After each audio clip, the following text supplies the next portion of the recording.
సక్సెస్‌కైతే నా దృష్టిలో ఫార్ములా ఏం లేదండి. మనం ఆ ర్యాట్ రేస్‌లోనే పడిపోయి సక్సెస్ వస్తేనే మనం ఎంజాయ్ చేద్దాం. సక్సెస్ వస్తే బావుంటుందని చెప్పి సక్సెస్ అనే దానికి అసలు లిమిట్ లేదు. ఇప్పుడు 10,000 కోట్లు వచ్చినోడికి ఇంకా సక్సెస్ ఏంటంటే నేను ఇంకా నెక్స్ట్ లెవెల్‌కెళ్ళాలని చెప్పి ఆ లిమిట్ లేకుండా పరిగెత్తడంలో నిజంగా లైఫ్‌ని ఎంజాయ్ చేయలేకపోతున్నాం. మీరు చెప్పిన లైఫ్, సక్సెస్ రెండిటి దాంట్లో నేను చెప్పే నా డెఫినిషన్ ఏంటంటే ఇది ఎవరి డెఫినిషన్ వాళ్ళది. నా డెఫినిషన్ అయితే మాత్రం సక్సెస్ అంటే ఈ మొమెంట్ నా కిడ్స్‌తో నేను ఎంజాయ్ చేస్తున్నానంటే నాకు తెలుసు అది సక్సెస్. ఆ మొమెంట్‌లో నేను నా హార్ట్ అండ్ సోల్ పెట్టి ఎంజాయ్ చేస్తున్నానంటే. నా దృష్టిలో సక్సెస్ అంటే ఆ మొమెంట్‌లో మీరు ప్రెజెంట్‌ని ఎంజాయ్ చేస్తూ ఫ్యూచర్ గురించి కొద్దిగా ప్లాన్ చేసుకొని పాస్ట్‌ని రిగ్రెట్ లేకుండా అంటే నేను అక్కడ ఓడిపోయాను. నా వల్ల కాలేదు. నేను జీవితాన్ని సాధించలేకపోయానని చెప్పి పాస్ట్ బ్యాగేజెస్‌ని క్యారీ చేస్తూ లైఫ్‌ని ఎంజాయ్ చేయకుండా ఉన్నవాడు నాకు తెలిసి వాడు సక్సెస్‌ఫుల్ కాదు. ఈ మొమెంట్ కడుపు నిండా భోజనం తినాలని హ్యాపీగా ఆ మొమెంట్‌ని ఆ భోజనాన్ని ఎంజాయ్ చేస్తూ తింటున్నాడంటే వాడి లైఫ్‌లో నాకు అది తెలిసి సక్సెస్. అలా డిఫైన్ చేసుకోవాలి తప్ప సక్సెస్ ఏదో ఒకటొచ్చిన తర్వాత నేను ఎంజాయ్ చేద్దాం, లేకుంటే నేను ముందుకెళ్దాం అని కాకుండా, ప్రెజెంట్ మొమెంట్‌లో ఉంటూ లైఫ్‌ని క్లియర్‌గా అబ్జర్వ్ చేస్తూ ఎంజాయ్ చేయడమే నాకు తెలిసి సక్సెస్ అని నేనంటాను. ఇంతకు ముందు రోజుల్లో మనకి హ్యాపీనెస్ ఏది ఇచ్చేదంటే, ఒక సైకిల్ తీసుకొని ఒక రౌండ్‌కెళ్ళొస్తే నాకు హ్యాపీగా వచ్చేది. లేకుంటే ఇంకో ఫ్రెండ్స్‌తో క్రికెట్ ఆడుకొనొస్తే నాకు హ్యాపీనెస్ వచ్చేది. హ్యాపీనెస్ ఎప్పుడు కొద్దిగా లాంగ్ టర్మ్‌లో ఉండేది. దానికోసం నేనేం చేసేవాడినంటే, సంవత్సరం పొడుగునా కష్టపడి చదివితే ఎగ్జామ్స్‌లో మార్కులొస్తే నాకది హ్యాపీనెస్‌నిచ్చేది. అంటే ప్రతిదీ లాంగ్ డ్యూరేషన్‌లో ఉంటే నాకు హ్యాపీనెస్ ఇస్తూ ఉంటే దానికోసం నేను పరిగెట్టేవాడిని. ప్లెజర్ అంటే ఏంటంటే షార్ట్ టర్మ్‌లో ఉండేది. అంటే ఈ సెకండ్ నాకు ఆనందం ఏది ఇస్తుందో దానికెళ్ళిపోతూ ఉంటాను. ఆ ప్లెజర్ అనే దానికి ఒక స్మోకింగ్ చేస్తే ఈ మొమెంట్ నేను హ్యాపీగా ఉన్నాను. దాన్ని ప్లెజర్ అంటారు. ప్లెజర్‌కి హ్యాపీనెస్ ఏంటంటే హ్యాపీనెస్ ఎప్పుడు లాంగ్ టర్మ్‌లో చాలా బావుంటుంది. ప్లెజర్ ఎప్పుడు ఇన్‌స్టంట్ గ్రాటిఫికేషన్‌లో ఉంటుంది. అంటే ఈ మొమెంట్ నేను మందు తాగితే నాకు కిక్ ఇస్తుంది చాలు. ఈ మొమెంట్ నేను ఒక 100 రీల్స్ చూస్తే నాకు కిక్ ఇస్తుంది చాలు అని చెప్పి ప్లెజర్ కోసమే చూసుకునే జనరేషన్ ఇప్పుడున్నారు.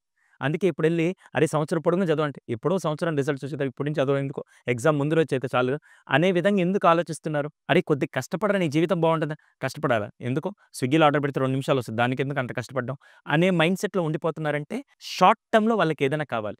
ఇప్పుడు అదే షార్ట్ టర్మ్‌లో పనికిమాలిన డ్రగ్స్ తీసుకున్నవాడికి షార్ట్ టర్మ్‌లో వచ్చేస్తుంది. పనికిరాని చెత్త అది ఆల్కహాల్ కానీ, స్మోకింగ్ తీసుకున్నా కూడా ఆ మొమెంట్ వాడి బాడీలో ప్లెజరబుల్ హార్మోన్స్ రిలీజ్ అయ్యేసరికి వాడికి దాంట్లో వచ్చే కిక్ ఒక గంట సేపు పని చేస్తే వాడికి కిక్ అనిపియట్ల.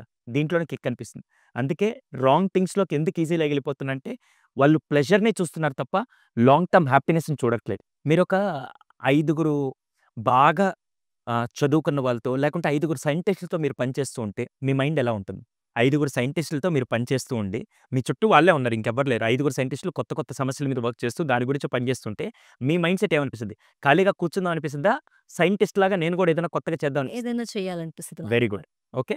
నలుగురు ఖాళీగా కూర్చొని ముచ్చట్లు పెట్టుకొని టైమ్ పాస్ చేస్తూ ఉన్నారు. వాళ్ళ పక్కన కూర్చుంటే మీకేమనిపిస్తది? సో, ముచ్చట్లు పెట్టాలనిపిస్తుంది. నాకు రోజు నిత్యం ఫస్ట్ ఉదయం లేచిన దగ్గర నుంచి రాత్రి పడుకునేదాకా ఇలా చంపారు, ఇలా చేశారు, ఇలా చేశారనేది నా మైండ్‌లో ఎక్కువ ఫీడ్ అవుతుంది. First thing. హ్మ్. ఇంతకుముందు మన దగ్గర ఇన్ని లేనిది ఇప్పుడు జరగడానికి కారణం ఏంటంటే, రోజువారీ అది సినిమాల నుంచి అవ్వచ్చు, వెబ్ సీరీస్‌ల నుంచి అవ్వచ్చు, చూసే వార్తల నుంచి అవ్వచ్చు, రోజు నన్ను ఇలా చంపారు, ఇలా చేశారని చెప్పి మీరొక్కసారి సీక్వెల్ హత్యల్లో చూసారంటే, ఫస్ట్ 'మేఘాలయ' మర్డర్ కేస్ దగ్గర నుంచి మాట్లాడితే, దాని తర్వాత ఈ మధ్యలోనే మీరొక 10 కేసులు చూసారు. ఆ 10 కేసులు కూడా అదే దారుణమైన, అదే హింసాత్మకంగా చెప్పాలంటే నార్మల్‌గా గూడా చంపేది ఎంత దారుణంగా చంపారంటే, ఆ పగని ఇలా తీర్చుకోవాలని చెప్పి ఒక ఇన్సిడెంట్ నన్ను ట్రిగ్గర్ చేస్తే అర్థమైందా నేను చెప్పేది? అర్థమైంది.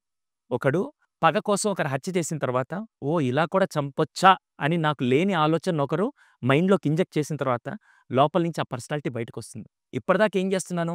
నన్ను నేను కంట్రోల్ చేసుకొని, అది మొత్తం లోపల ఇలా చెప్పాలంటే వాల్కనో బద్దలైతే ఎలా ఉంటదో, ఆ ఎమోషన్స్ అన్నీ సప్రెస్ చేసుకొనుండి, ఒక్కసారిగా వాల్కనో బద్దలైతే నిజమైన పర్సనాలిటీ ఇప్పుడు మీరు చూస్తున్న సో కాల్డ్ ఆడవాళ్ళు. అందరని నేను చెప్పను. నా ఇంట్లో ఆడవాళ్ళున్నారు. మిగతా వాళ్ళందరూ అందరిళ్ళలో ఇలా చేయట్లేదు. ఎవరైతే ఎమోషన్స్ సప్రెస్ చేసుకొని అలా ఉన్నారో, ఇటువంటి సంఘటనలు రాగానే ఆ! చేద్దాం, చేద్దాం. నా ఎమోషన్ కూడా బర్స్ట్ ఔట్ చేసి ఏది జరిగితే పర్లేదని చెప్పి, ఆ స్థాయికెళ్ళిపోవడానికి కారణం ఏంటే, ఫస్ట్ ఈ చుట్టుపక్కల జరిగే ప్రేరణ వాళ్ళ మీద ఎక్కువ ఇన్‌ఫ్లూయెన్స్ అవుతుంది. First point. సెకండ్‌ది చాలామంది ఏమంటారంటే, ఇదేదో ఈ క్షణాన వాళ్ళు తీసుకున్న నిర్ణయాలు కాదు. చాలా రోజుల నుంచి సైకలాజికల్‌గా వాళ్ళకు ఒత్తిడి గురై, ఇంక దీని నుంచి బయటికి రావాలని ఏదో 2, 3 ఇన్సిడెంట్స్ అనంగానే మూడో ఇన్సిడెంట్ మందే అని ఎందుకొస్తున్నారంటే, అది వాళ్ళని వెంట్ ఔట్ చేయడానికి ఇదొక స్కోప్. అందుకే ఈ దారుణమైన హత్యలన్నీ మీరు చూస్తున్నారు.